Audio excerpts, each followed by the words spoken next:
everyone. My name is Hal. This is Quail Studios Guitar. Thank you for being here. Are we live? I think we are. Sometimes it's hard to tell if we're actually connecting or not. Okay, thanks for being here. My name's Hal, Quail Studios Guitar. I think I already said that. I played some chords this morning. G5, C9, I believe that is. D sus4, D sus2, C9, G, G5. Okay, we're going to talk a little bit about non-harmonic tones this morning, but first I want to welcome you all out here. Thank you very much for coming. Yes, hello. I'm looking at the comments here. Hello. Hello, hello, hello. Cinco de Mayo. Today is Cinco de Mayo, by the way. Yes. 1st of May. Yes, good. It's working. That's excellent. Hi, Bob. Yes, back home again. Good stuff. So, let's just get right into it.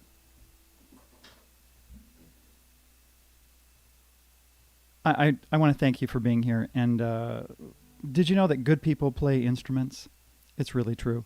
They play instruments like guitars and ukuleles and pianos and bass guitars and different things like that. It's really true.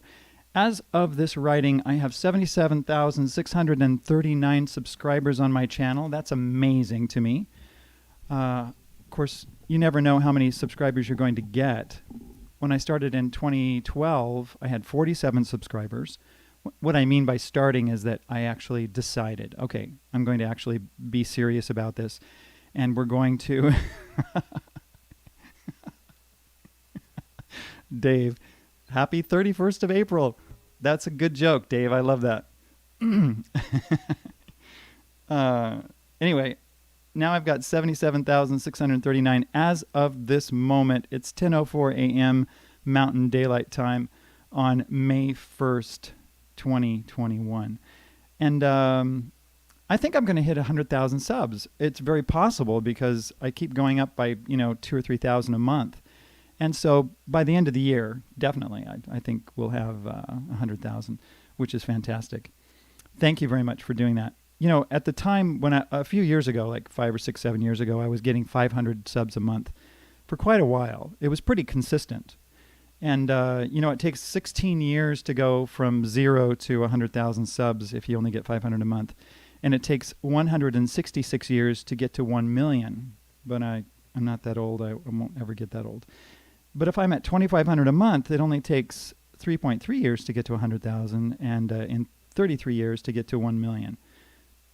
I don't know if I'll ever get to 1 million. It doesn't really matter to me. Okay. There was a copyright notice that came in just the other day. It was kind of interesting. I think it was done by hand.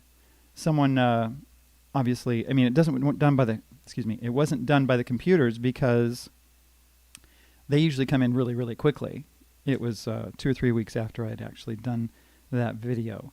I can't remember which one it is. Well, let's see. I've been looking at different songs this week and videos and had a really good time. I looked at one called Adam Neely. Do you know Adam Neely? He's really good. The song was "What Key Is Hey Joe In?" That was really an interesting one. Because it has, different chords. Let's see, how's it go?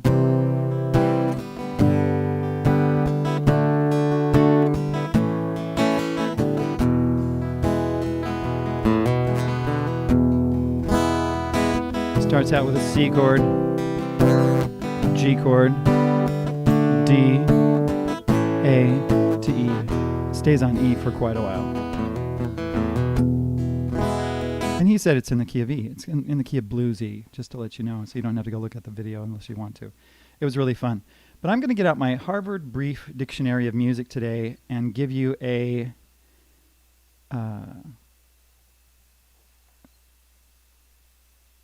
let's see here. Okay, I'm just going to read from here just for a second. It says non-harmonic tones. I'm not going to do very much of this because it's kind of lofty. And anyway, in harmonic analysis, let me put my glasses on. I need something so I can see a little bit better. In harmonic analysis, tones that are foreign to the momentary harmony being added for the sake of greater melodic interest are non-harmonic tones. They may be classified into two main categories: rhythmically weak notes that occur between two notes that are part of the harmony, or rhythmically strong notes that occur in the place of a harmonic note. And the rhythmically weak notes, they can be called passing tones, anticipation, the échappée, cambiata, and the auxiliary or neighboring tone. It could be an upper neighbor or a lower neighbor, and that means a upper neighbor is a higher note and a lower neighbor is a lower note. And then on the rhythmically strong notes, the appoggiatura and suspension. So I'm going to put this away because I'm not going to, bore you with the details of that. But really, a non-harmonic tone, very simply, for instance, if I'm playing a C chord, let me take my glasses off. I don't need those for this. Is a tone that's not in this chord, and a C chord has C, E, and G in it. C, E, G, just like that. And then another C and another E like that. So a tone that's a non-harmonic tone is a tone that's not part of that structure, right? This low E is actually one of the tones of the chord. So you could play that E if you want to. You could also put your finger right here and put it on that G note, 3rd fret, E string. And that's a harmonic tone. All sounds wonderful, doesn't it? But if you have a note that's not part of that, then it's called a non-harmonic tone. And technically, a C9, that note right there, the 9 is a non-harmonic tone. Because it clashes with the E, it clashes with the C, because the 9 is the D note. C, D, E, F, G, A, B, C, D, that's the 9. So between C and D is a clash, between D and E is a clash, and between this D and E is a clash. But we don't usually think of this chord as being like an unpleasant chord, when we hear a C9. If we play the G5 and then go to the C9 and then back to G5, maybe you've heard this song before. Every rose has its thorn has this harmony. Okay, so we don't think of that as being an unpleasant sound, even though it's a non-harmonic tone. Non-harmonic tones sometimes clash with notes that are in the chord. The D sus2, right? That's a D chord with your E lifted. You just have an open E string on the top. So these two notes clash. The D note and the E note together. That's a non-harmonic tone. But we don't think of it as really bad or anything. Especially when you play, there's a sus4, and I'm playing the G right there. It clashes with the A note, like that, so it's not in the chord. The non-harmonic tones help to move the music along. And when you hit a non-harmonic tone, you don't want to shy away from it. You want to lean into it. This is a key that you want to know. Right? You want to lean into it. Sometimes when I have students playing the piano, mostly playing the piano, when they hit a non-harmonic tone, they're like, whoa, what's that? Let me see if I can think of a piece that has a non-harmonic tone in it.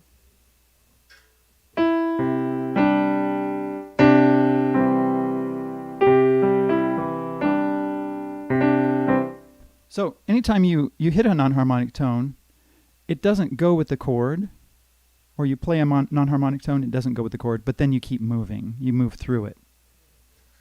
Now, if you're playing, let's see, let me set up a loop really quick here. I'm just going to do that chord progression that I was doing before, from G to C9.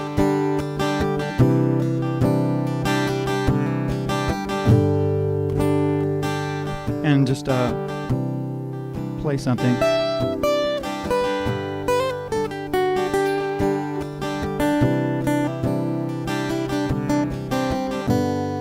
There's a B note. That B note does not go over the C chord, so it's a non-harmonic tone.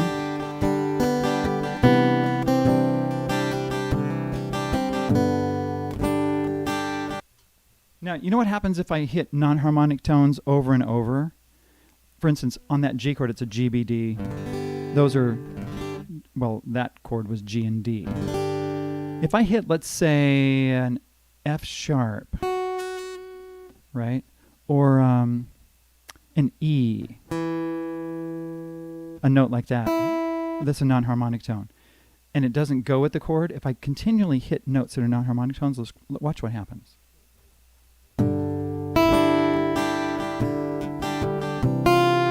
This is a non-harmonic tone to the C chord.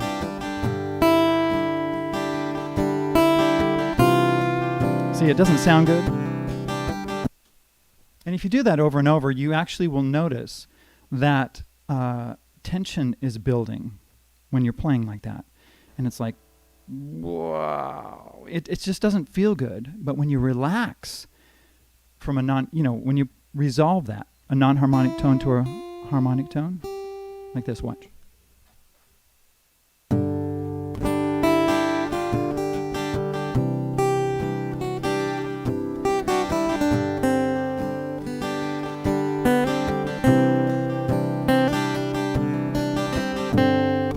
Right there, that's a non-harmonic tone going to a harmonic tone.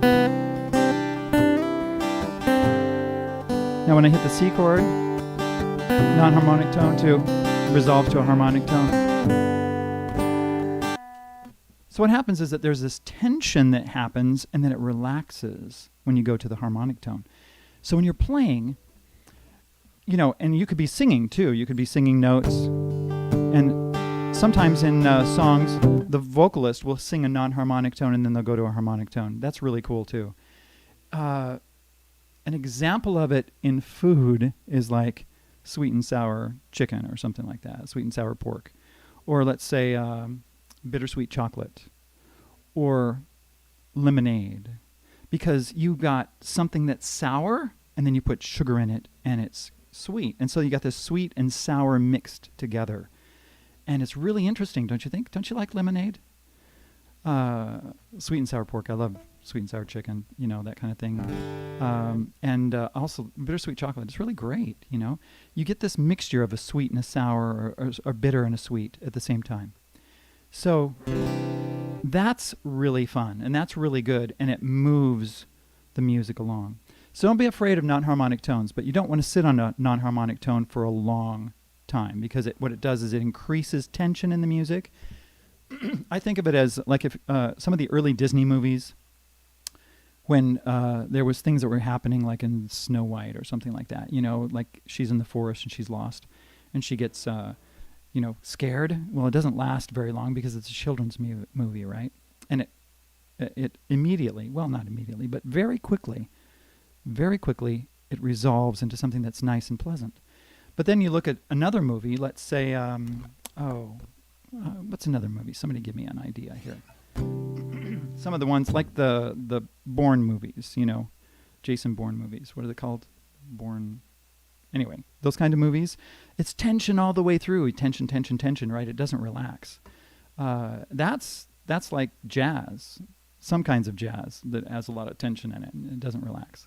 Anyway, you decide what kind of music you like and how much tension you want in your music, but don't shy away from it. Kind of lean into it, and then when it's appropriate, relax that tension and make it sound beautiful.